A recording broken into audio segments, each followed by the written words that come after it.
할렐루야. 아멘. 네, 우리 좌우에 계신 분들하고 인사하겠습니다. 너무 잘 오셨습니다. 너무 잘 오셨습니다. 집사님, 여기 제 소리가 모니터가 거의 안 들어오는 것 같은, 너무 답답하거든요. 하나 둘 셋. 조금만 올려주시면 좋을 것 같아요.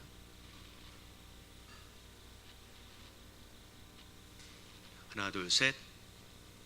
자, 오늘부터 예담 생활 가꾸기에 다시 들어가도록 하겠습니다. 우리 가지고 계시는 교재 마지막 이제 두 가를 마무리하게 되면 다음 주에 오시면 새로운 교재를 이제 나눠드리도록 하겠습니다. 자, 오늘 내용은 삶으로 나눌 복음이라고 하는 내용인데요. 자, 밑에 보면 복음의 내용. 자, 우리가 뭘 나눠야 되고 우리가 뭘 믿어야 하느냐, 복음의 내용들을 먼저 살펴보도록 하겠습니다. 자, 복음의 내용을 보면 복음은 참으로 모든 사람에게 미칠 큰 기쁨의 좋은 소식입니다. 그래서 복음을 영어로 뭐라 그래요? 복음을 영어로 가스펠. good news라 그래요. good news. 그래서 그야말로 좋은 소식이에요. 좋은 소식. 그래서 그냥 복음이에요. 복. 근데 한국 사람은 복을 하도 좋아해가지고 좋은 소식이라고를 안 하고 복음, 복복자에다가 소리 음자를 이렇게 넣어가지고 그렇게 이제 해석을 했습니다. 성경이 우리에게 알려주시는 복음은 무엇일까요? 첫 번째, 예수님께서 말씀하신 복음의 내용이 무엇이냐? 자, 마태복음 9장 35절 다 같이 한번 읽어봅니다. 시작. 예수께서 모든 도시와 마을에 두루다니사 그들의 회당에서 가르치시며 천국 복음을 전파하시며 모든 병과 모든 약한 것을 고치시니라. 자, 복음을 전파하신다라고 이야기하지 않고 앞에 뭐가 붙어 있어요? 천국 복음을 전파하시며 라고 나와 있잖아요. 다시 말하면 복음이라고 하는 것은 무엇하고 관련이 있어요? 천국, 하나님 나라하고 관련이 있다는 얘기가 되는 것이죠. 다시 말하면 복음이라고 하는 것은 어떻게 보면 이 땅에서 잘 먹고 잘 사는 것에 대한 내용이기보다는 어디하고, 이 땅보다는 어디하고 더 연결점이 많아요? 천국과 오히려 더 연결점이 많다라는 거. 자, 그리고 심지어 마태복음 24장 14절 말씀에도 이렇게 나와 있어요. 다 같이 시작. 이 천국 복음이 모든 민족에게 증언되기 위하여 온 세상에 전파되리니 그제야 끝이 오리라. 네, 복음이 다 전파되어지고 나서야 그때 세상 끝이 올 것이다. 자, 이 구절 안에서도 복음은 뭐에 대한 내용이냐? 천국에 대한 내용이라는 거죠. 그래서 쭉 설명을 보면 예수님이 전파하신 복음은 뭐가 가까웠다는 소식? 하나님의 천국, 하나님 나라가 가까웠다는 소식입니다. 자, 세상에는 죄와 고통과 부조리가 계속됩니다. 끝난다 그랬어요? 아니면 언젠가는 좋은 세상이 온다라고 얘기되어진 게 없어요. 그러니까 이 세상은, 이 땅은 시간이 가면 갈수록 더 부패해져 가고요, 시간이 더 가면 갈수록 더 어려워져 가요. 신앙생활은 더 하기 좋은 세상이 될까요? 더 어려운 세상이 될까요? 어려운 세상. 네, 기대하지 마세요. 더 어려운 세상이 될 거예요. 한국 교회도 그렇고 세계 어느 교회도 그렇고 전 세계적으로 신앙생활 하기는 점점 더 어려워져 갈 겁니다. 근데 중요한 건 뭐냐면, 자, 하지만 거기서부터 읽어볼게요. 시작. 하지만 성경은 하나님께서 정의와 평화와 기쁨으로 다스리는 하나님 나라가 반드시 이 땅에 임할 것이라고 약속하고 있습니다. 자, 어느 나라가? 하나님의 나라. 그러니까 자연적으로 좋아지는 세상이 아니에요. 자연적으로 살기 좋아지는 그런 세상이 아니라 누가 도래하는 거다? 하나님 나라. 그래서 하나님 나라는, 자, 제가 설명을 좀 드렸어요. 뭐가 하나님 나라예요?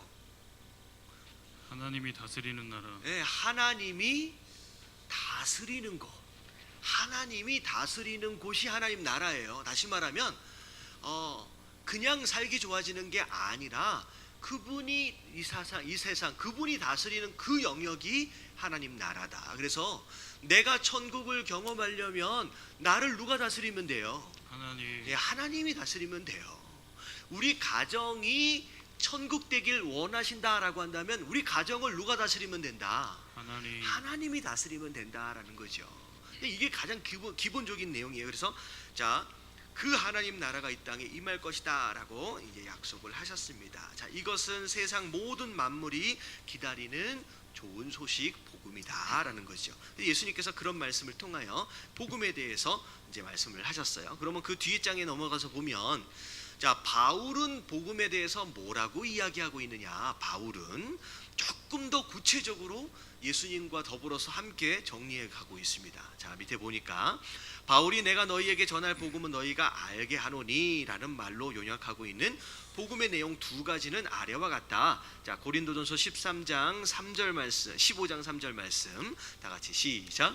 내가 받은 것을 먼저 너희에게 전하였노니 이는 성경대로 그리스도께서 우리 죄를 위하여 죽으시고. 자, 이 내용은 예수님이 말씀하셨던 천국 복음에 대한 내용, 하나님의 다스림에 대한 내용들과 별개의 내용이 아닙니다.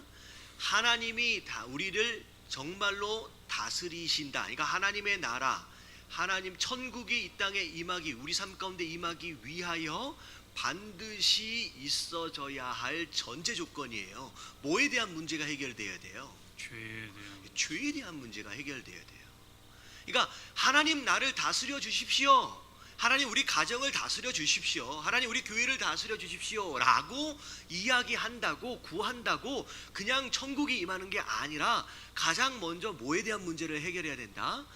죄에 대한 문제를 해결해야 된다는 거예요. 왜냐하면 죄가 우리와 하나님 사이를 어떻게 했다? 갈라놓았다는 거예요.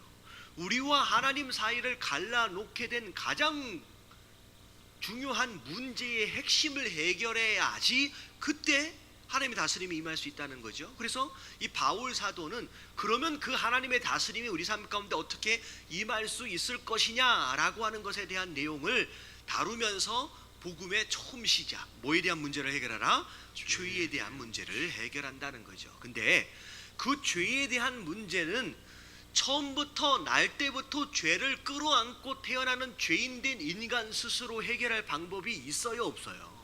없다라고 하는 전제부터 시작되는 거예요. 우리는 아무리 몸부림쳐도 아무리 죄를 짓지 않으려고 애를 쓴다라고 할지라도 날 때부터 죄인이었기 때문에 죄인이기 때문에 죄를 짓고 살고요. 죄를 짓고 살기 때문에 죄인일 수밖에 없는 인생은 스스로 죄에 대한 문제를 해결할 이 실력이 능력이 없다라는 거죠. 그래서 누가 등장하시는 거예요? 예수님. 예, 성경대로 그리스도께서, 그분께서 죄인이 아니신 분, 어떻게 보면 예수님은 우리 인생을 만드신 분으로서 하나님으로서 그 죄에 대한 문제를 해결하시기 위해서 이 땅에 오셨다는 거예요. 근데 이 땅에 오셔서 자, 내가 하나님이니까 내가 이 세상 만들었으니까 자, 오늘부터 너 죄 없는 걸로 치자 라고 하실 수 있어요, 없어요? 있습니다. 있어요? 잘 들으셔야 돼요. 정신을 잘 차려야 돼요. 자, 내가 하나님이니까, 내가 창조주니까, 내가 예수님이니까 자, 이제부터 오늘부터 너 죄 없는 걸로 치자 라고 한다고 죄가 없어져요? 괜찮아요? 안 돼요? 안 돼요. 왜냐하면 하나님은 사랑의 하나님임과 동시에 또 어떤 하나님이에요? 공의로우신 하나님이에요. 죄 있는 것을 그냥 침 발라서 없애는 것처럼, 지우개로 지우는 것처럼 없는 것로 치자라고 해버릴 수가 없는 공의로우신 하나님이에요. 그래서 죄의 싹은 뭐다? 사망이다. 누군가는 그 죄 때문에 어떻게 되어져야 한다? 죄의 대가를 지불해야 돼요. 죽음으로. 그래서 공의로우신 그 하나님이 그 죄의 대가를 누가 대신 지기로 작정하셨느냐? 그분 스스로 지시기를 작정하셨다는 거예요. 그래서 고린도 전서 15장 3절에 내온 내용이 그 내용이에요. 그리스도께서 우리 죄를 위하여 대신 죽어주심으로 죄에 대한 문제를 그분이 해결해 주셨다라는 거죠. 그래서 자, 밑에 읽어볼게요. 기독교의 가르침이 시작. 기독교의 가르침이 복음인 이유는 그것에 하나님의 용서와 사랑이 나타나고 있기 때문입니다. 하나님께서 당신의 아들을 우리의 죄를 위해 내어 주신 것은 하나님이 우리를 용서하시고 사랑하시는 가장 큰 확증입니다. 죄에 대하여 죄에 대한 문제를 해결하신다라고 하는 것, 곧 그것이 용서와 사랑으로 확증되어져서 나타난 것이다라는 거죠. 그래서 복음, 우리가 복을 받지 못하고 사는 가장 큰, 가장이라고 얘기할 수 있는 것이기보다는 그냥 하나지요. 문제는 곧 뭐에 대한 문제냐? 죄에 대한 문제예요. 죄에 대한 문제 때문에 우리가 이 고생을 하고 사는 거예요. 복을 못 받고 사는 거예요. 근데 결국은 복음 되어지도록 하기 위해서, 그 복음을 누리도록 하기 위해서 죄에 대한 가장 기본적인 문제를 예수 그리스도가 해결해 주셨다. 그래서 그게 용서와 사랑으로 확증되어진 것이다라는 거죠. 그래서 그게 바로 예수 그리스도의 죽으심이에요. 자, 그리고 예수님께서 죽으심으로 끝나버렸느냐? 그렇지 않아요. 만약에 예수님이 죽어버리셨으면 죄에 대한 가장 큰 문제인 죽음의 문제를 예수님 그분 스스로도 해결하지 못한 것이 되어버리잖아요. 그렇기 때문에 예수님께서는 그 죽음의 문제까지도 뭐 하심으로 이기셨다?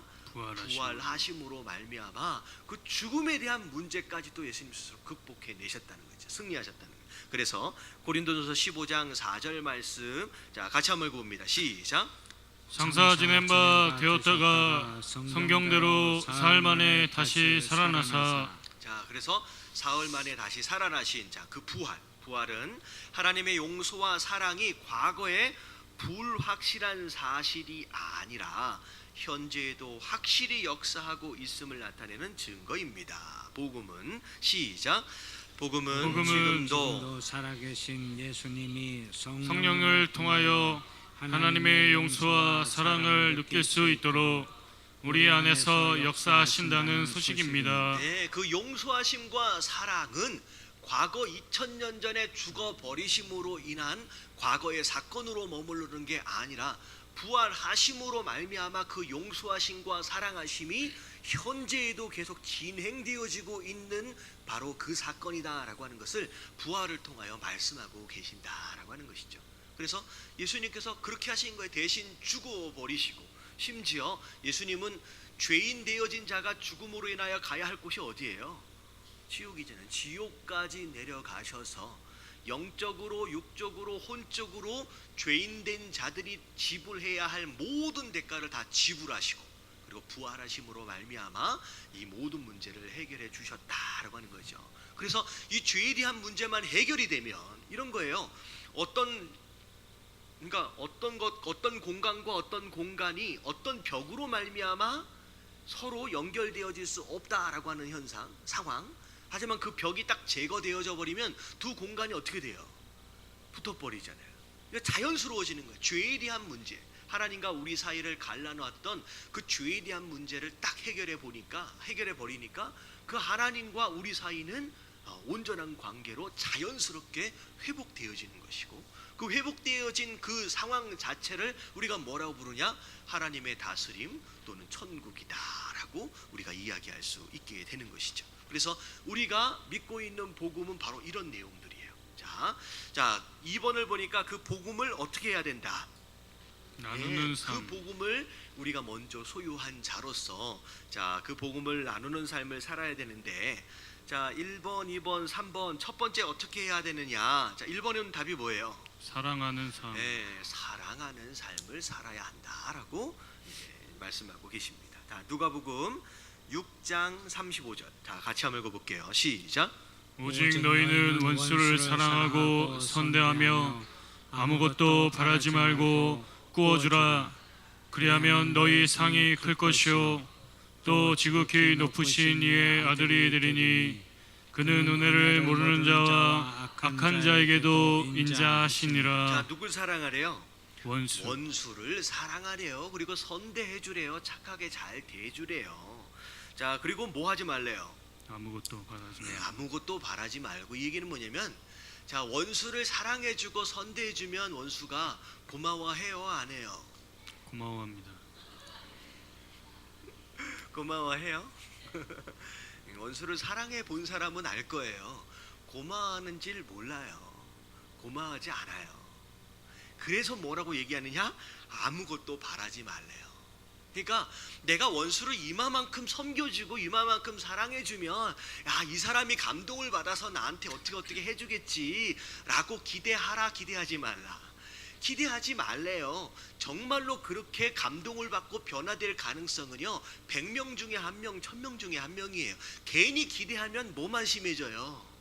실망만 심해져요. 그러니까 성경은 뭐라고 얘기하느냐, 뭔가를 할 때 선대해줬던 사랑했던 그 사람에게 무엇인가 되돌려 받을 것을 기대하지 말래요. 그냥 아무것도 바라지 말고 뭐 해주래요? 구워주래요. 근데 구워준다라고 하는 것은 어떻게 보면 나중에 받을 것을 좀 생각하는 것 같잖아요. 근데 돌려받을 걸 생각하지 않고 그냥 주라는 얘기예요.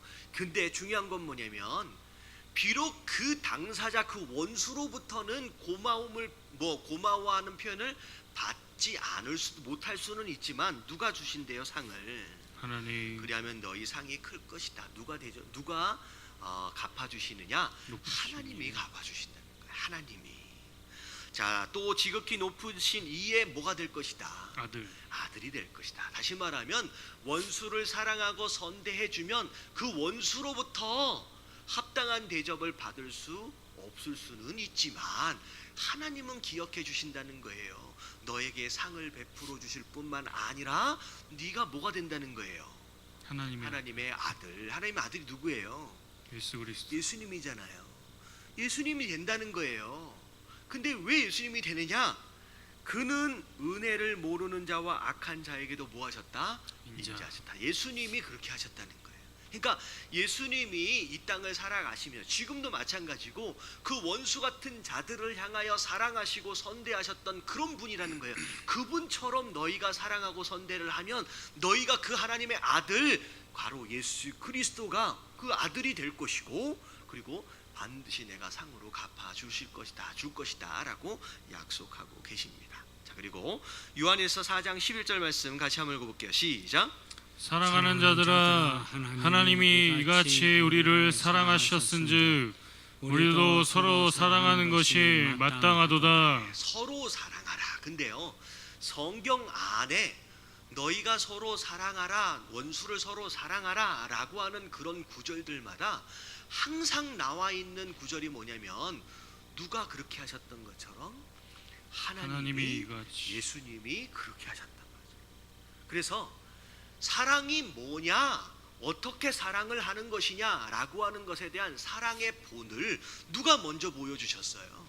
하나님. 예수님이, 하나님이 먼저 보여주셨어요. 그래서 어떻게 하는 것이 사랑이냐라고 했을 때 사랑에 대한 다양한 방법들과 다양한 정의들을 이 세상이 다양하게 내려볼 수는 있지만 그게 진짜 사랑이냐 아니냐라고 하는 것은 무엇을 통하여 우리가 알 수 있느냐? 예수님처럼, 하나님처럼이라고 하는 그 모델을 통하여 우리가 비교하여 판단해 볼 수 있다는 거죠. 아, 그래도 나는 사랑할 줄 알아. 그러면 네가 예수님처럼 해봤느냐, 하나님처럼 해봤느냐라고 하는 것이 기준이 될 수 있다라고 하는 거죠.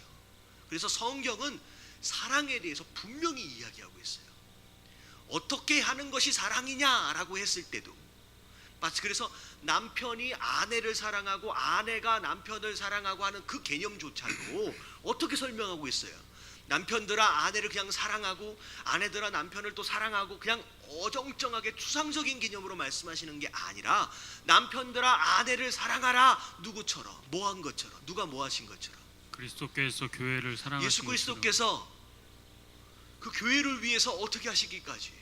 자기 몸을 보여주시고 십자가에서 죽기까지, 목숨을 내어 주시기까지 사랑하신 것처럼 남편들아 어떻게 하라고요? 아내를 사랑. 그게 사랑에 대한 정의가 되는 거예요.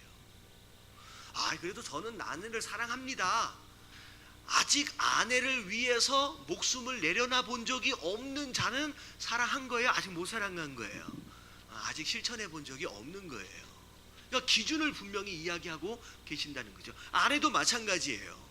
남편에 대하여 뭐 하라 그랬어요? 존경하고, 복종하고 순종하고. 근데 복종과 순종에 대해서 뭘 기준으로? 그리스도. 이게 우물우물 거리면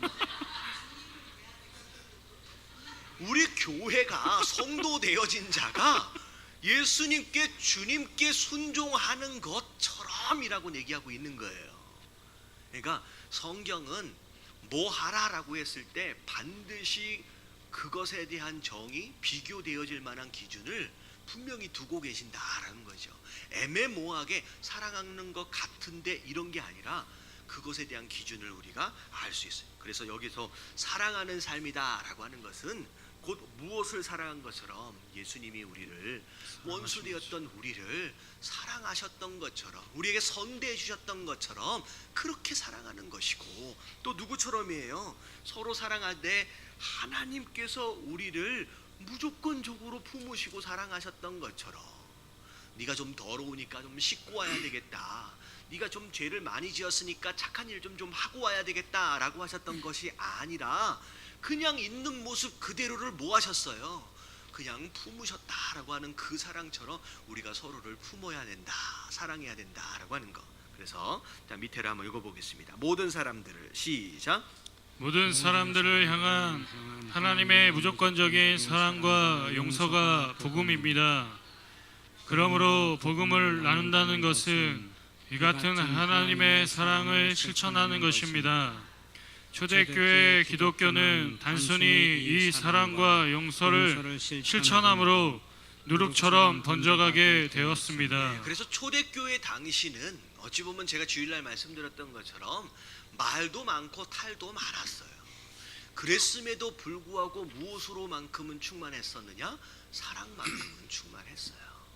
그러니까 무엇이든 다 받아주려고 애를 썼던 그런 모습들. 그래서 이방인들이 참 놀랄 수밖에 없었던 상황들은 그때 당시에는 뭐 성적으로나 뭐 도덕적으로나 굉장히 타락해 있었고 뭐 심각한 문제. 그래서 뭐 남자들 같은 경우에는 아내를 대할 때도 마찬가지고 자녀들을 대할 때도 마찬가지고 굉장히 심각한 어떤 그런 상황도 많이 있었었고, 그리고 그 당시에는 뭐 아내 되어진 자 아이들이나 막 버리기도 하고 뭐 병 걸리면 뭐 집 뭐 내놓기도 하고 그런 일들이 좀 많이 있었습니다. 근데 그럼에도 불구하고 기독교인 되어졌던 자들이 오히려 그 고아들과 과부들을 품고 그들을 섬기고 했던 그런 모습들, 사실 그 당시 실제 시대적인 상황으로 볼 때는 이해할 수 없는 일들을 교회가 되게 많이 했어요. 그래서 과부는 아무도 책임지지 않았거든요. 그냥 고아는 버려진 거예요. 근데 정부도 나라도 관심이 없어하는 그 과부와 고아에 대한 문제를 누가 책임을 졌어요? 교회가 책임을 졌어요. 성도들이 있는 재산들을 다 내놓고 어떻게 보면 먹고 살 길이 없는 고아와 과부들을 다 끌어모아서 오히려 그들을 섬기는 데 앞장서는 그런 일들은 그 당시 로마 정부라든지 관료라든지 그 어떤 사람들도 이해할 수 없는 일들을 교회들이 많이 감당했었다라고 하는 것이죠. 그게 어찌 보면 초대교회에 대하여 긍정적인 어떤 생각들을 품게 되는 그런 선상들이 많이 있었습니다. 그래서 사랑하는 삶, 바로 그게 복음을 나누는 삶의 모습이라는 거죠. 왜냐하면 우리가 그 사랑을 먼저 입었다라고 하는 것이 바로 성도 되어짐의 모습이기 때문이라는 거예요. 자, 두 번째. 자, 2번은 뭐라고 얘기하면 될 것 같아요? 착한 행실. 예, 착한 행실. 착한 행실. 자, 마태복음 5장 16절 말씀 같이 한번 읽어봅니다. 시작. 이같이 너희 빛을 사람 앞에 비치게 하여 그들로 너희 착한 행실을 보고 하늘에 계신 너희 아버지께 영광을 돌리게 하라. 자, 예수님께서 이 땅에 무엇으로 오셨어요? 빛으로 오셨잖아요. 요한복음 1장에 보면 예수님이 이 땅에 빛으로 오셨어요. 그 예수님의 그 빛이 우리 안에 들어오게 되는 것으로 말미암아 우리 스스로 뭐가 됐어요? 우리 스스로 빛이 되어진 거예요. 그래서 그 빛을 이 땅에 어두운 이 세상을 비추는 삶을 살아야 한다라고 하는 것인데, 그 빛을 이 세상에 비추며 살아가는 모습을 바로 마태복음 5장 16절에 뭐라고 얘기하고 있느냐? 그게 착한 행실이라는 거예요. 착한 행실이 이 어두운 세상을 밝히는 빛 되어진 삶의 모습이다라고 설명을 하고 있습니다. 근데 중요한 건 뭐냐면 그것을 하는 이유는 목적이 뭐예요? 그것을 통하여 누구가 영광 돌리기, 하나님께 영광을 돌리도록 하기 위한 것이다 라는 거죠. 그래서 우리가 엉망으로 살면 누가 욕을 먹어요? 하나님. 이게 어떻게 보면 우리가 엉망으로 살면 성도 되어진 자들로서 교회가 욕을 먹고, 교회가 욕을 먹으면 궁극적으로 누가 욕을 먹어요? 하나님이 욕을 먹는 상태가 벌어지는 거죠. 그래서 자녀 되어진 자들이 가서 옛날은 아닌데 영화 같은데 보면 그 친구라고 하는 영화 혹시 보신 적 있어요? 네. 별로 좋은 영화는 아니에요. 그냥 보지 마시고 거기 보면 그 학교 선생님이 그 고등학생 애들인데 뭐 사고를 저질렀어요. 그래서 그 한 명씩 나와가지고 볼따가 이렇게 잡으면서 뭐라고 물어봐요? 네 아버지 네 아버지 뭐 하시노? 하고 물어본다고요. 그러니까 뭘 잘못하면 누가 욕 먹어요? 부모님. 아버지가 욕을 먹는 거예요. 그러니까 우리가 아무리 잘나고 못하고를 떠나서 세상 사람들은 우리 아버지가 누군 줄 아느냐? 하나님인 줄 알아요. 그러니까 우리가 어떻게 하고 사느냐에 따라서 잘못하면 네 아버지 뭐 하시노? 라고 하는 그런 얘기를 듣는가 하면 우리가 잘하게 되면 무슨 일이 벌어져요? 우리의 아버지 하나님이 영광을 받으신다라고 하는 것이죠. 여러분, 이왕의 성도로 살아가는 김에 우리 때문에 하나님이 욕 드시면 돼요? 아니면 우리 때문에 하나님이 욕이 아니라 영광을 받으셔야 돼요. 영광을 받아요. 받으셔야 그게 우리 착한 행실의 모습이에요. 이게 뭐냐면 우리가 착한 행실을 하는 것으로 말미암아 우리가 구원을 받는 건 아니잖아요. 아시죠? 우리가 착한 행실을 하는 것으로 구원받는 건 아니지만 착한 행실이 열매되어져서 그것으로 말미암아 하나님께 영광을 돌리게 된다라는 거죠. 자, 베드로전서 2장 12절도 비슷한 내용입니다. 같이 한번 읽어볼게요. 시작. 너희가 이방인 중에서 행실을 선하게 가져 너희를 악행한다고 비방하는 자들로 하여금 너희 선한 일을 보고 오시는 날에 하나님께 영광을 돌리게 하려 함이라. 네, 이러쿵저러쿵 우리 삶에 대해서 비방하고 비판하는 사람들이 있을 수 있습니다. 근데 중요한 건 뭐냐면 우리가 계속 선행을 하게 되면 결국은 그 선행한 그 일들로 인하여서 하나님께 영광을 돌리게 된 날이 올 것이다. 그래서 자, 복음은 우리의 삶을 바꾸어 놓습니다. 하나님이 바꾸신 신자의 모습은 선한 일에 열심하는 독특한 백성의 모습입니다. 그래서 자, 착한 행실이 그 착한 행실로 말미암아 우리가 성도가 되어지는 건 아니지만 성도 되어진 자들로서 어떻게 보면 빛을 품은 자로서 복음을 경험한 자로서 자연스럽게 맺어야 할 열매, 그것으로 인하여 하나님의 영광을 받으셔야 된다라고 하는 것이죠. 자, 마지막, 자, 세 번째, 자, 어떻게 해야 복음을 나누는 삶이냐? 자, 무엇을 일으키는 삶? 궁금증을 일으키는 삶이어야 한다. 자, 베드로전서 3장 15절 말씀이에요. 다 같이 시작. 너희 마음에 그리스도를 주로 삼아 거룩하게 하고 너희 속에 있는 소망에 관한 이유를 묻는 자에게는 대답할 것을 항상 준비하되 온유와 두려움으로 하고. 자, 여기까지만요. 자, 너희 마음에, 자, 누구를? 그리스도를 주로 삼아. 자, 그래서 제가 주일날 믿음은 곧 뭐다? 주인이 바뀌는 것이다. 그냥 내가 원하는 그 무엇인가를 하나님의 능력, 하나님께 기도하는 것으로 말미암아 기도하는 것으로 말미암아 이루어내는 거, 누리는 거, 그것이 믿음이 아니라 주인이 바뀌는 것이라는 거예요. 예수님 믿기 전에는 누가 주인이었어요? 내가 주인이었잖아요. 근데 성도 되어진 자를 뭐라고 설명하고 있느냐? 너희 마음에 누구를 주로 삼았다? 그리스도를 주 삼은 것. 여러분, 이게 성도 되어짐의 전제예요. 이게 성도 되어짐의 전제예요. 그래서 주님을 삼음으로 말미암아 무엇 되어지기 시작해요? 보세요. 주로 삼아 거룩하게. 좀 같이 보고 계시는 거 맞죠? 주로 삼으면 그다음 무슨 일이 벌어져요? 거룩하게 하고. 제가 다른 얘기를 하는 게 아니에요. 저는 지금 말씀을 지금 설명을 하고 있는 거예요. 딴 데 보지 마시고 말씀을 잘 보세요. 내 마음에 너희 마음에 그리스도를 주로 삼아, 이게 성도 되어짐의 전제예요. 이게 믿음이에요. 그 믿음을 가지면 어떤 일이 자연스럽게 일어나요? 거룩하게 되는 거예요.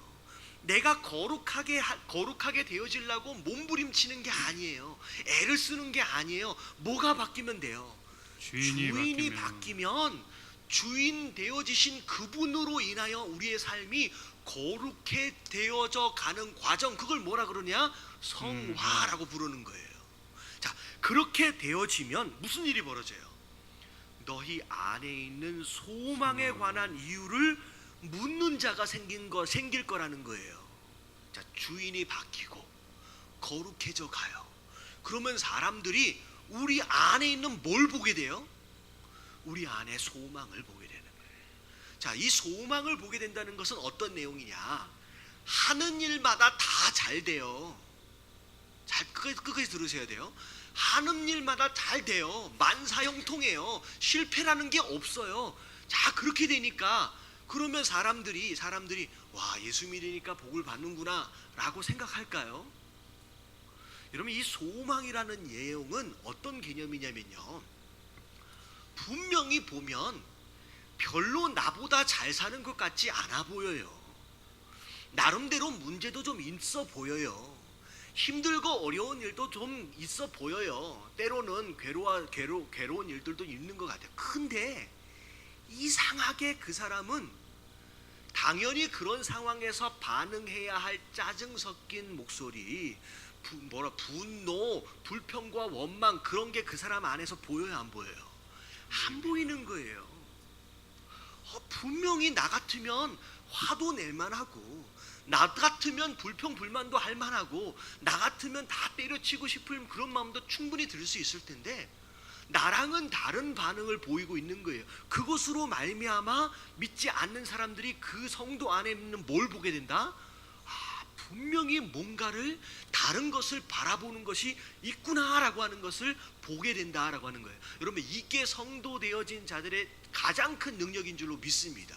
아멘. 물론 무엇인가를 대박이 나서 성공을 해서 이 모든 영광을 하나님 앞에 올려드립니다 라는 것도 하나님께 영광 되어질 수 있지만, 진짜 영광 돌리는 것은 정말로 어려운 상황에서도 성도다운 반응으로 하나님 앞에 영광 돌리는 삶, 여러분, 이게 진짜예요. 이게 진짜. 여러분, 이런 신앙을 가지시길 주님의 이름으로 축원합니다. 아멘. 여러분, 이게 더 어려운 거예요. 더 어려운 거예요. 그래서 제가 그런 설명 드리잖아요. 제가 어렸을 때부터 제일 좋아했던 찬송가가 뭐였냐면, 주 안에 있는 나에게, 주 안에 있는 나에게 난 근심이 있으랴. 후렴이 어떻게 돼요? 십자가 밑에 다 불러야 되네. 내 짐을 풀었네. 그 후렴 부분 시작. 주님을 찬송하면서 할렐루야 할렐루야. 여기 잘 들으세요. 내 앞길 멀고 험해도 나 주님만 따라가리. 자, 주님을 따라가는 길이 만사 형통이라 그랬어요. 주님을 따라가고 있는데도 내 앞길이 멀고 험하게 느껴질 때가 많아요. 여러분, 성도 되어진 삶의 모습을 아무 문제도 없는 평탄하고, 여러분, 정말 만사형통의 삶이라고 성경은 얘기하고 있지 않아요. 오히려 예수님 뭐라고 말씀하세요? 큰 길, 넓은 길, 큰 문으로 갈 게 아니라 어디로 가나? 좁은 문, 좁은 길이에요. 여러분, 이게 성도 되어진 자들이 걸어가는 삶, 정말로 내 앞길이 멀어요. 여러분, 내 앞길이 멀다라고 하는 느낌은 이 길이 힘들다는 거예요, 즐겁다는 거예요? 여러분, 진짜 이 길이 재밌고 즐거우면요, 금방 가요. 근데 이 길이 너무 힘들어요. 그래서 군대를 가면 시계가 가요, 안 가요? 안 갑니다. 안 가요. 군대를 가면. 왜? 힘드니까. 그러니까 시간이 안 가는 거예요. 아무리 가도 끝이 없어 보이는 거 힘든 거예요. 그리고 험하대요. 근데 중요한 건 진짜 신앙은 아무리 그런 일들이 내 삶 가운데 일어난다라고 할지라도 내가 주님을 따라가기로 결정한 그 결단에 있어서 한치의 후회함이 있다 없다? 없다는 거예요. 에이, 이러려고 내가 예수 믿었을까? 에이, 이러려고 내가 교회를 다니기 시작했을까라고 하는 마음이 들어가는 게 아니라 아무리 힘들고 어려워도 내가 그 길 가는 것을 끝까지 후회하지 않고 포기하지 않겠습니다 라고 하는 그 고백이 이 찬양의 가장 핵심적인 의미예요. 그러니까 그 얘기, 세상 사람들이 그러한 너의 모습을 보고 네 안에서 뭘 보게 될 것이다? 소망을 보게 될 것이다. 도대체 저들이 바라보고 있는 것이 뭐냐라는 거예요. 우리가 바라보는 것과는 다른 그 무엇인가에 대하여 호기심이 생길 거라는 거예요. 그래서 누구 엄마라 그럴까요? 누구 엄마 괜찮어? 라고 신기해하면서 호기심을 가지고 우리에게 물어볼 거라는 거예요. 그러면 뭐 하래요? 뭐 하래요? 할 것을 항상 준비해 두래. 우리가 이렇게 사는 이유는 뭐 때문이다? 예수 그리스도 때문이다 라고 하는 것을, 그 이야기를 해줄 것을 준비해 두라라고 하는 거죠. 여러분, 이게 복음을 나누는 삶의 마지막 모습입니다. 할렐루야. 아멘. 여러분, 이런 삶을 사시게 되길 주님의 이름으로 축원합니다. 아멘. 자, 신자는 거기 한번 읽어볼게요. 시작. 신자는 이 세상만을 보는 보는 사람이 사람이 아니라 하나님 나라를 확신하고 사는 사람입니다. 그렇기 때문에 우리의 소망과 인내와 대담함은 세상의 의문을 일으킬 수밖에 없는 것입니다. 세상이 궁금해하고 질문할 만한 그런 인생, 여러분, 이게 바로 복음을 나누는 삶의 모습이다라는 거. 그래서 사랑을 실천해 보시고, 여러분, 착한 행실로 이 땅의 빛으로의 삶을 살아보시고, 그리고 세상 사람들이 궁금해할 정도로 정말로 이 땅의 것이 아니라 하늘에 대한 소망으로 살아갈 수 있는 저와 여러분들 되어지시길 주님의 이름으로 축원합니다. 아멘. 자, 그래서 이게 이제 복음을 나누는 삶의 모습입니다. 자, 뒤에 부분에 읽어볼게요. 자, 다음 장. 자, 교제의 기쁨. 자, 누구와 누구와의 관계일 것 같아요? 이거는 성도 간의 관계입니다.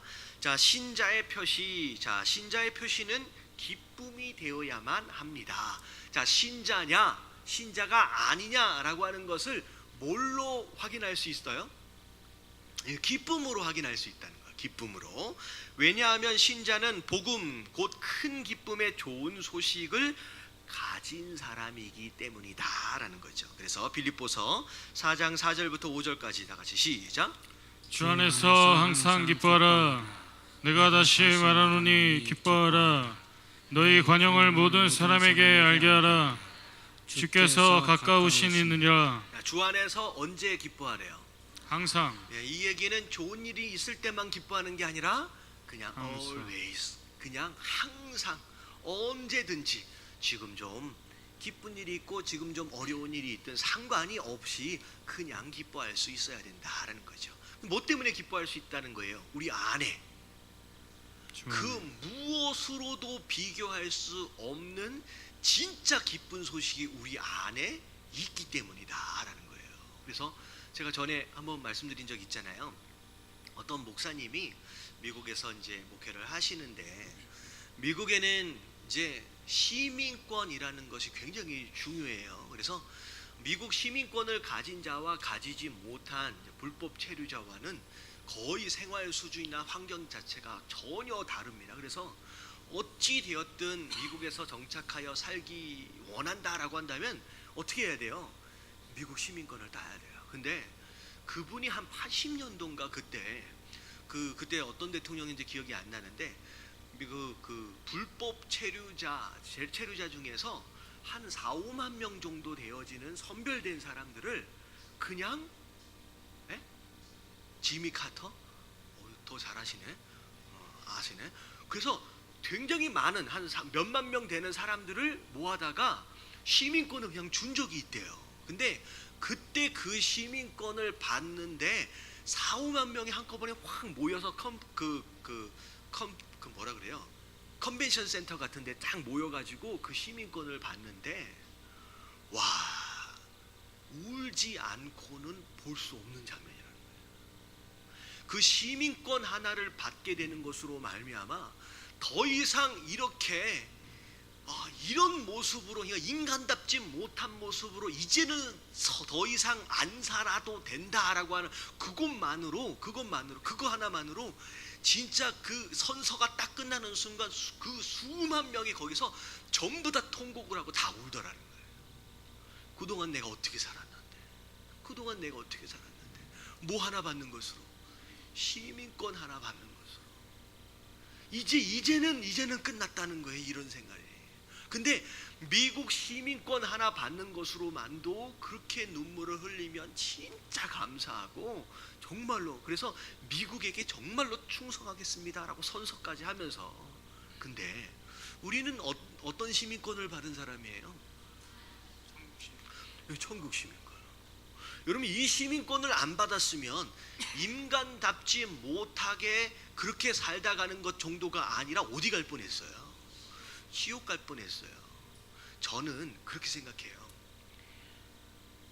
천국을 보고 온 사람보다 지옥을 보고 온 사람이 훨씬 더 믿음이 좋을 것 같아요. 무슨 얘기인지 아시겠죠? 와, 이런 곳을 내가 가게 돼? 라고 느끼는 사람보다 이런 곳을 내가 갈 뻔했어 라고 하는 사람이 훨씬 더 믿음이 좋을 것 같아요. 그러니까 우리가 어떻게 될 뻔한 인생이었는데 우리가 천국 시민권을 받았어요. 우리가 구원 받았어요. 여러분, 이거 하나만 확실하게 믿는다라고 한다면 오늘 내가 뭔 일이 좀 안 되어졌다라고 할지라도 뭐 할 수 있다? 기뻐할 수 있다라는 거예요. 여러분, 지옥 안 가게 된 것만 해도요, 여러분, 그 사건만 해도요, 그냥 자다가다 일어나가지고 뭐 할 일이에요? 기뻐할 일입니다. 웃을 일이에요. 하면서 여러분 깨달아지시길 주님의 이름으로 축원합니다. 아멘. 그러니까 성도냐 성도가 아니냐라고 하는 것에 대한 기준도 어떤 상황에서든 기뻐할 수 있느냐 기뻐할 수 없느냐라고 하는 것으로 눈에 드러난다고까지 얘기를 하는 거예요. 그래서 자, 밑에 한번 읽어볼게요. 우리는 시작. 우리는 기쁨 때문에 관대한 것을 모든 사람이 알 수 있도록 나타내야 하는 사람입니다. 그러나 솔직히 우리 삶은 그다지 기쁘지 못하고 도리어 염려하거나 짜증낼 일이 더 많아 보입니다. 이런 삶 속에서 우리는 무엇으로 기뻐할 수 있을까요? 자, 여러분, 기뻐하면요 사람이 되게 관대해져요. 이 기쁨과 관대함과의 그 차이를, 그 연관성을 좀 아시겠어요? 이게 뭔 얘기냐면 애들도 눈치가 있거든요. 아빠가 화나있을 때는 부탁하러 가요, 안 가요? 안 가요. 아빠가 기분이 좋을 땐 아닌 좋을 땐가를 보고 기분이 좋은 듯 하면 그때 가서 아빠 나 뭐 필요한데 라고 얘기를 하는 거예요. 그러니까 사람이 마음의 기쁨으로 충만하면 뭐든지 용서가 되어져요. 뭐든지 용납이 되어지고요, 뭐든지 품어지기 시작해요. 근데 이 안에 있는 기쁨이 사라지고요, 짜증과 어떻게 보면 염려가 가득 채워지게 되면 별것이 아닌 것에 막 분노하게 되고요, 별것이 아닌 것임에도 불구하고 그것에 대한 거절하는 모습들이 나타난다는 거죠. 근데 우리도 마찬가지예요. 착한 사람이 되어야지라고 노력하지 마시고 우리 안에 뭘 채우면 돼요? 기쁨을 채우면 돼요. 그러면 자연스럽게 관대해지면서 착한 행실이 나오게 돼 있다는 거예요. 그래서 세상 종교와 기독교와의 가장 큰 차이는요, 세상 종교는 어떻게 살아야 한다라고 하는 맺어지는 열매에 대하여 굉장히 집중하거든요. 근데 기독교는 뭘 먼저 바꿔라? 겉에 드러나 보이는 열매를 맺어보려고 애쓰지 말고 네 안에 소가지를 바꾸라는 거예요. 소가지를. 안에 있는 알맹이를 바꾸면 뭐가 되는 거예요? 그러면 자연스럽게 열매는 맺어지게 돼 있어요. 그래서 포도나무와 가지와의 관계도 마찬가지예요. 열매 맺기 위해서 열심히 노력하래요? 아니에요. 그냥 뭐 하기만 하면 된대요. 그냥 가지에 붙어 있기만 하면 된다는 거예요. 그래서 기독교는요, 끊임없이 우리 스스로 우리 안에 있는 내면적인 변화를 먼저 요구하시는 거예요.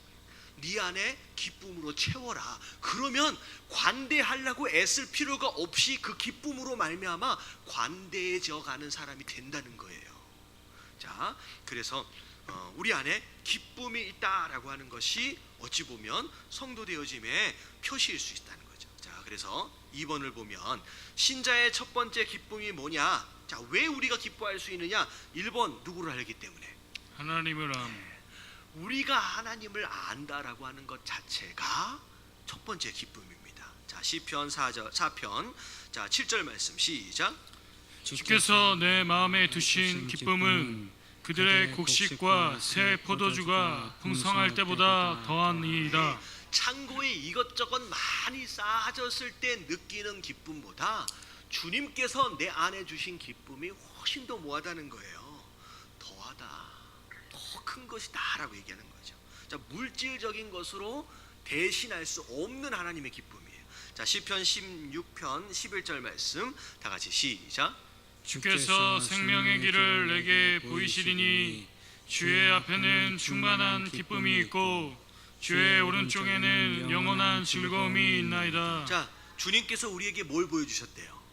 생명의 길. 생명의 길을 보여주셨어요. 여러분, 이 생명의 길이 곧 예수 그리스도고 우리가 아까 아침에 이야기했던 구원을 의미하는 거예요.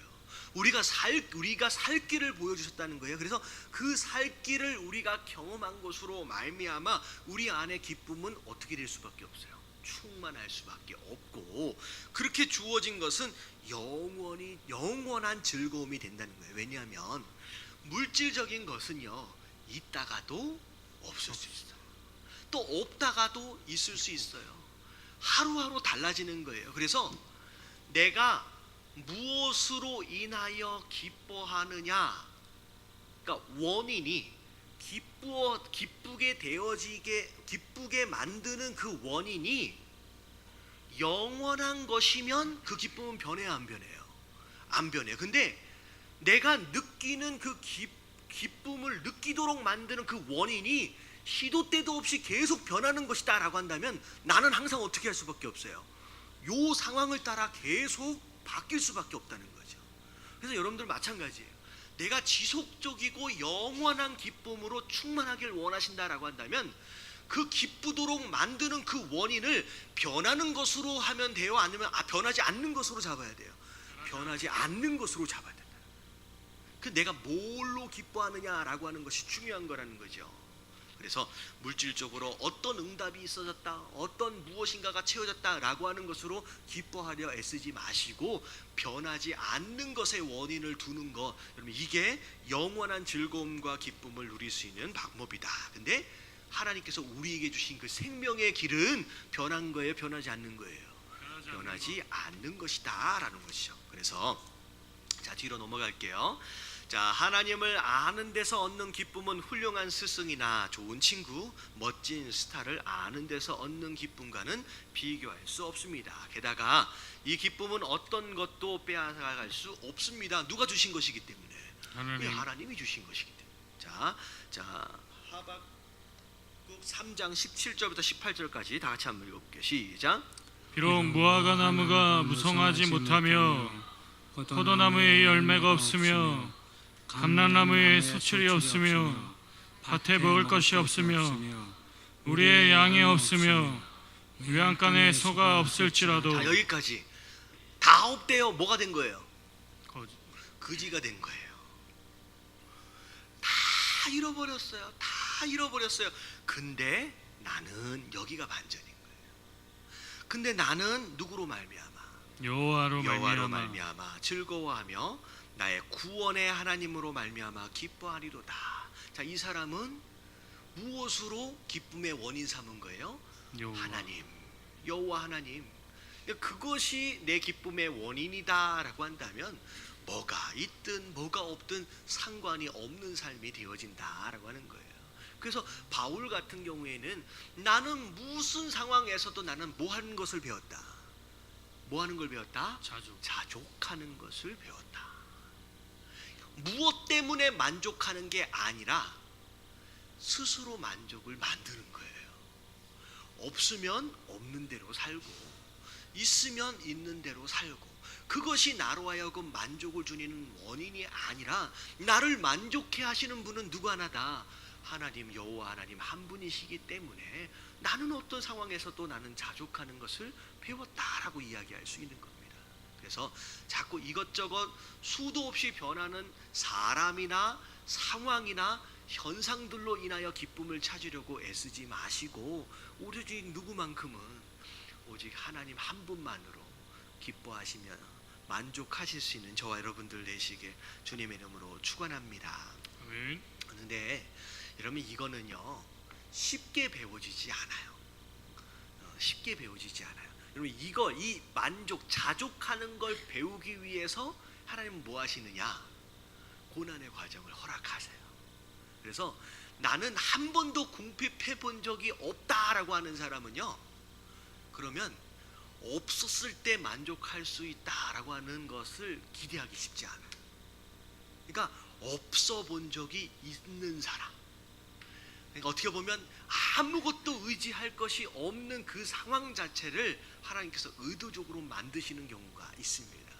그런 경우를 통하여서 우리가 내가 이럴 때에도 내가 하나님만으로 정말로 기뻐할 수 있을 것이냐라고 하는 것을 스스로 점검해 볼 수 있는 시간들이 우리 인생 가운데 있을 수도 있다라고 하는 것이죠. 자, 그리고 2번, 자, 무엇으로 인하여 기뻐할 수 있느냐? 진리를 위한 수고. 진리를 위한 수고. 자, 베드로전서 4장 13절 말씀 같이 한번 읽어봅니다. 시작. 오히려 너희가 그리스도의 고난에 참여하는 것으로 즐거워하라. 이는 그의 영광을 나타나실 때에 너희로 즐거워하고 기뻐하게 하려 함이라. 그럼 죽지 않고 부활할 수 있어요, 없어요? 없지요. 죽지 않고 부활할 수 없어요. 다시 말하면 고난 받지 않고 영광 받을 수 있어요, 없어요? 없습니다. 없어요.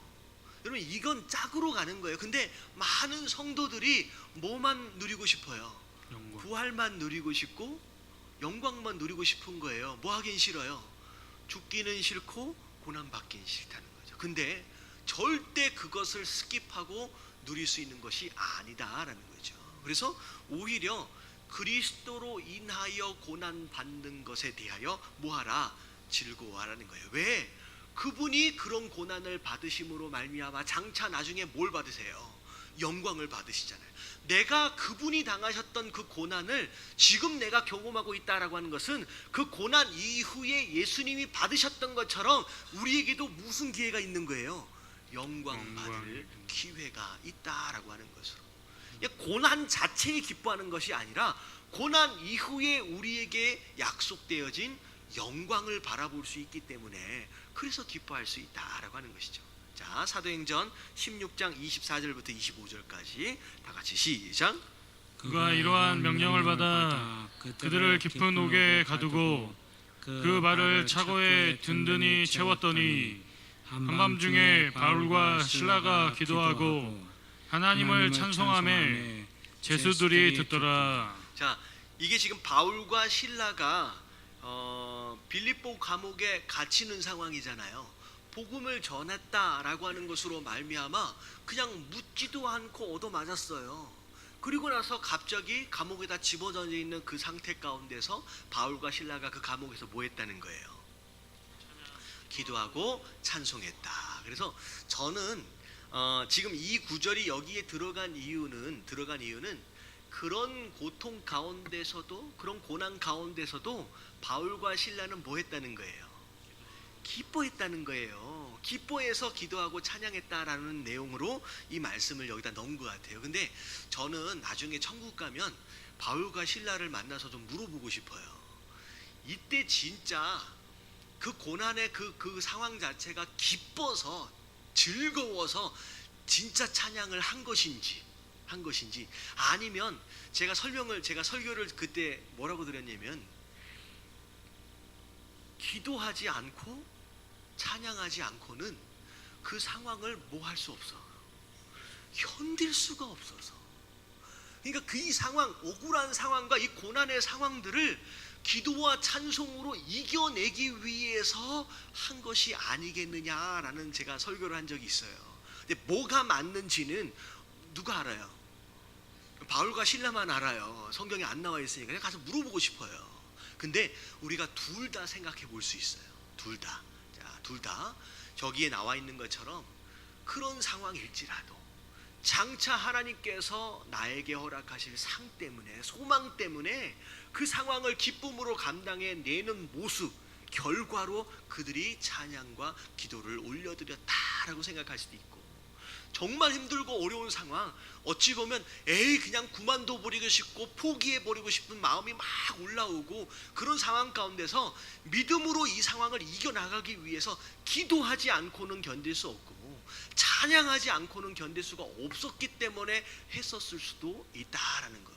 양쪽으로 생각해 본다라고 했을 때 어찌되었든 지금 진리를 위하여 수고해 본 적이 있는 그들은 그 찬양과 더불어 기도와 더불어 지금 이게 무슨 얘기인지 알 수 있다는 거죠. 그래서 자, 밑에를 한번 읽어볼게요. 자, 진리를 위해서 시작.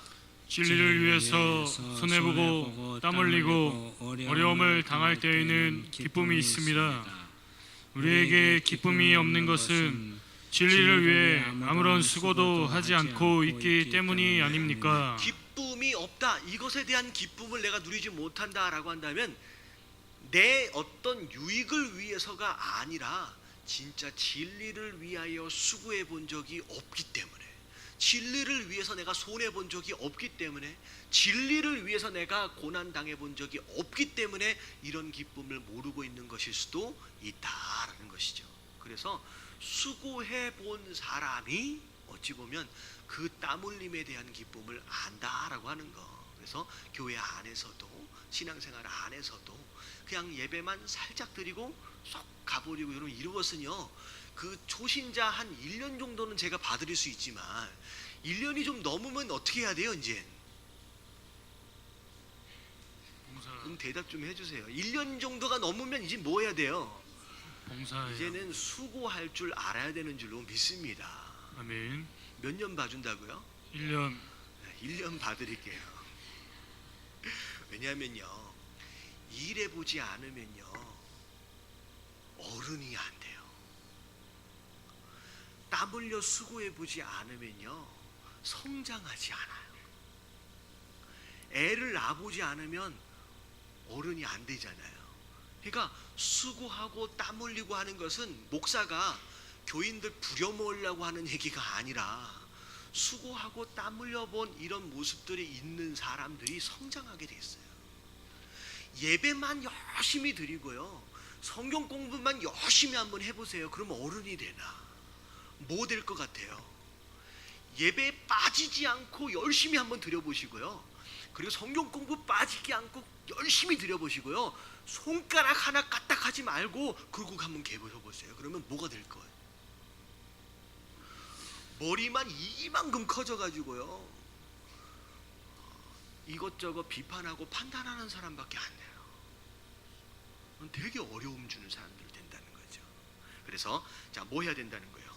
봉사해요. 수고할 줄 알아야 돼요. 그래야 기뻐할 수 있습니다. 자, 그리고 3번, 자, 신자의 두 번째 기쁨. 자, 무엇을 통하여 기뻐할 수 있어요? 교제. 교제를 통해서요.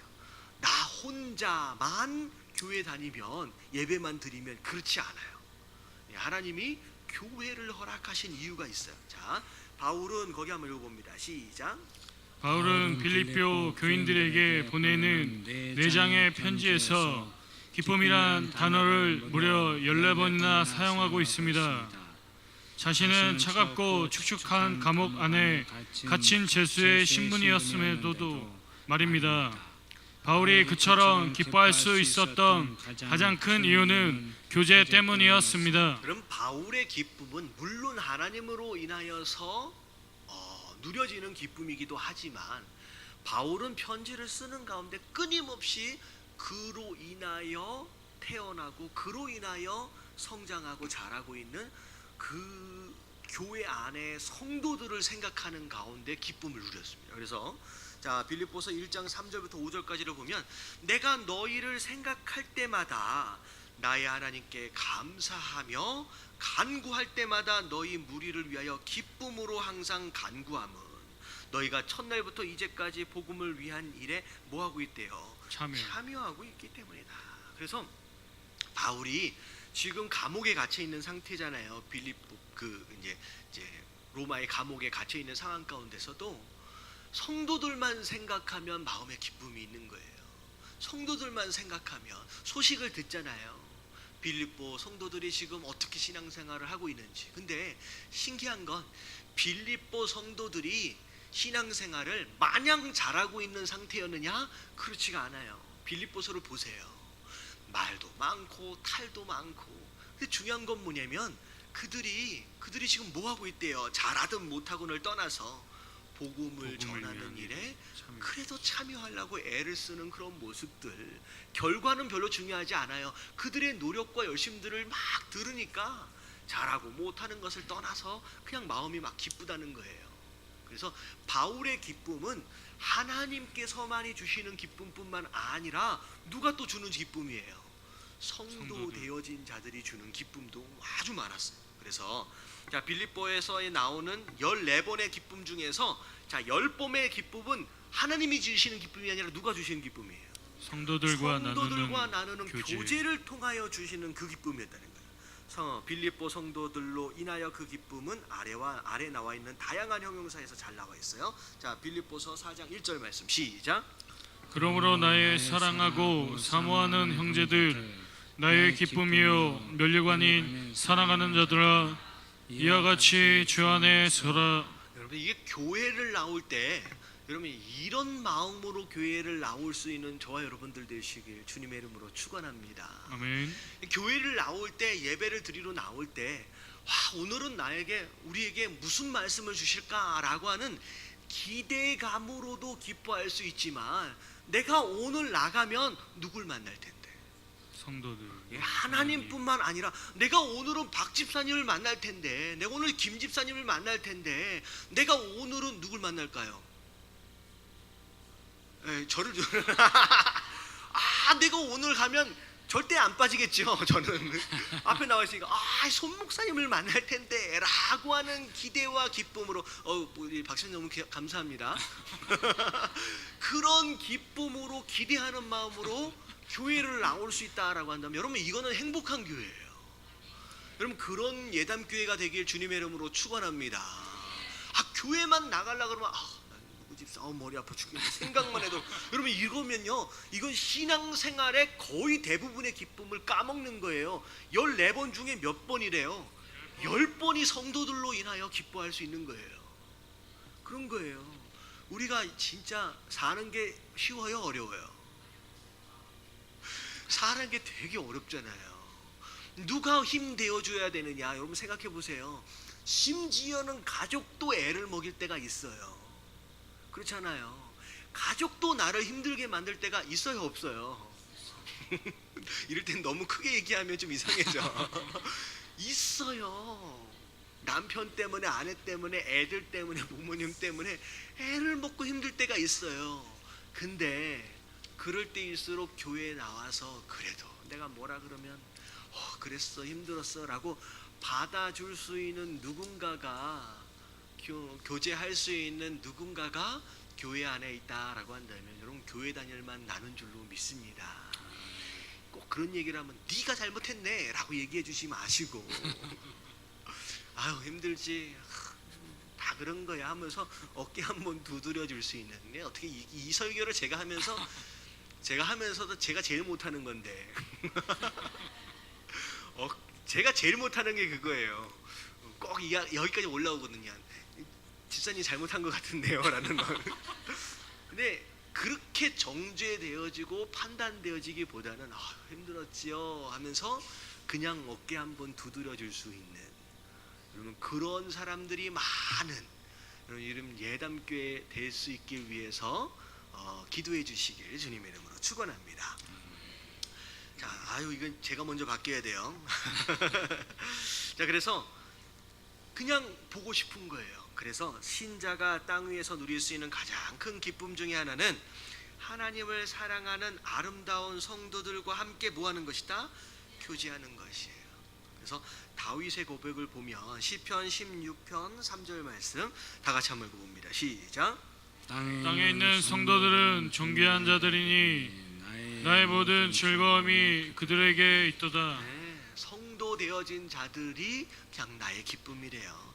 예수님도 세계명 곧 형제 사랑의 명령을 주신 이유에 대해 이렇게 설명하고 있습니다. 요한복음 15장 11절 시작. 내가 이것을 너희에게 이름은 내 기쁨이 너희 안에 있어 너의 기쁨을 충만하게 하려 함이라. 네, 그래서 예수님이 이 땅에 오신 이유는 예수님은 이미 이 안에 무엇으로 충만하신 분이에요? 기쁨으로 충만하신 분이에요. 그 기쁨을 우리에게 나눠주시기 위해서 오셨다라고 하는 것이죠. 성도 되어진 자들은 마찬가지예요. 우리도 우리 안에 주신 기쁨을 우리가 함께 서로 나누는 그 모습, 성도 간의 교제. 그래서 이 때문에 초대교회의 성도들은 서로 직접 얼굴과 얼굴로 보는 일에 최선을 다했습니다. 꼭 굳이 교회를 가서 예배를 드려야 하느냐?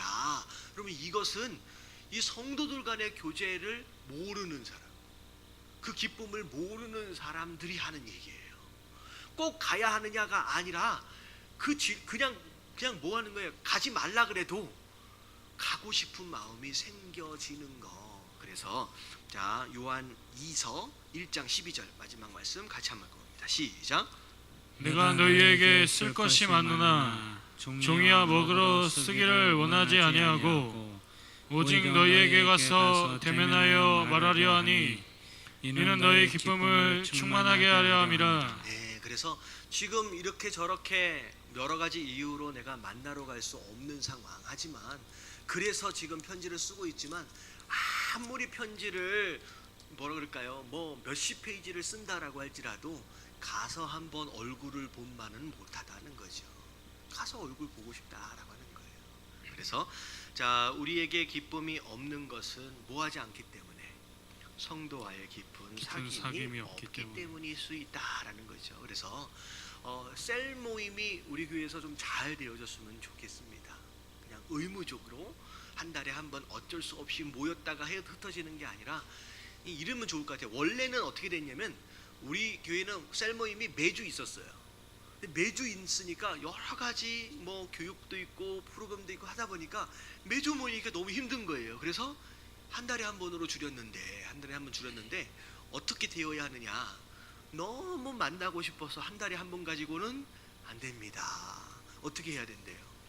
매주 모여야 합니다 라고 하는 식으로 바뀌어가야 되는 것이 오히려 건강한 교회의 모습이어야 된다라고 하는 것이죠. 할렐루야. 옆에 계신 분들하고 인사 좀 해주세요. 당신 얼굴만 봐도 행복합니다.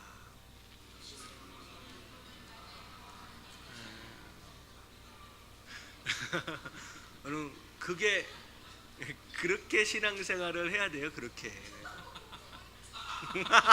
아니, 말을 해줘야 시험 들잖아. 다시 한번 말을 해줘야 된대. 말을. 당신은 이럴 때 말하라 그럴 때 말 안 하면 시험 든다니까. 다시 제대로. 당신 얼굴만 봐도 행복합니다. 시작. 여러분, 그렇게 신앙생활 하는 거. 그래서 제가 맨 처음에 한국에 와서 이제 목회를 딱 시작하면서 원래는 예수님을 닮아가는 사람들이었어요. 행복한이 없었어요. 근데 예수님을 닮아가는 이라고 하는 것만을 넣으니까 여러분, 우리가 예수님을 닮아가는 게 쉬워요, 어려워요? 되게 어렵잖아요. 어떻게 예수님처럼 그렇게 살 수 있어요? 근데 이것만 넣으니까 되게 갑갑한 느낌이 있잖아요. 이게 그렇게 되어질 수 없는데 율법적으로 나를 막 만들어야 할 것 같은 막 부담감.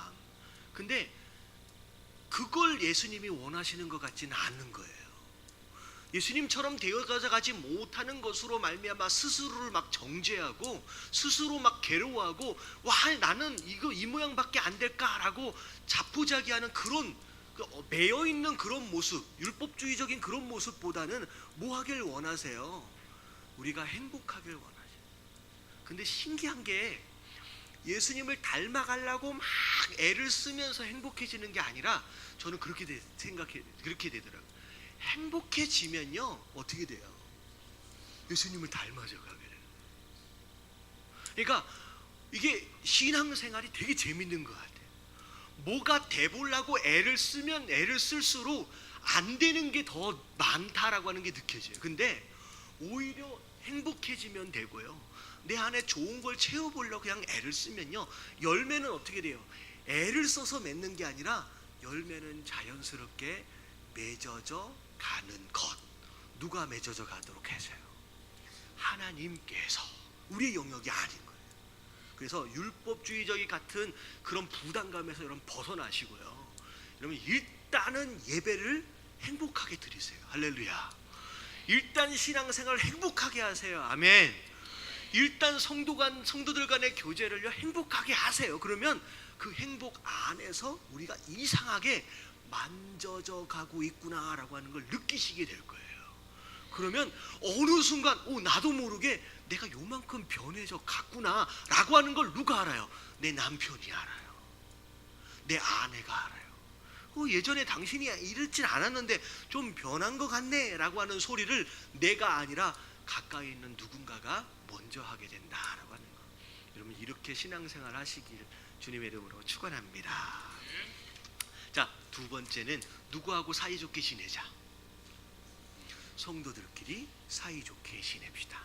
서로 싸우지 마시고 서로 사랑으로 교제하시는 저와 여러분들, 그래서 행복한 예담교회 되어지시길 주님의 이름으로 축원합니다. 아멘. 자, 기도합니다. 하나님 감사합니다. 오늘 말씀을 통하여서 우리가 누리고 있는 이 복음이 무엇인지 다시 한번 돌아보게 하시고, 우리가 이 복음을 나누기 위해서 어떻게 살아야 하는지 깨닫게 하여 주심을 감사합니다. 누리고 있는 복음을 정말로 아름답게 나누며 행복하게 살아갈 수 있는 우리 성도들 되게 하여 주시옵시고, 하나님과 온전한 교제, 우리 성도들과의 행복한 교제를 통하여 우리의 신앙생활이 행복해지기를 원합니다. 그래서 이 신앙생활이 부담이 아니라 정말로 율법주의적인 어떤 굴레에 갇혀서 매여있는 그런 신앙생활이 아니라 자유로운 가운데 풍성함을 누리며 행복하고 기뻐하며 그러는 것으로 인하여 예수님을 더욱더 닮아가는 그런 신앙생활 되어질 수 있도록 주님이 인도하여 주시옵소서. 이 모든 말씀 우리 주 예수 그리스도의 이름으로 감사하며 간절히 기도드리옵나이다. 아멘.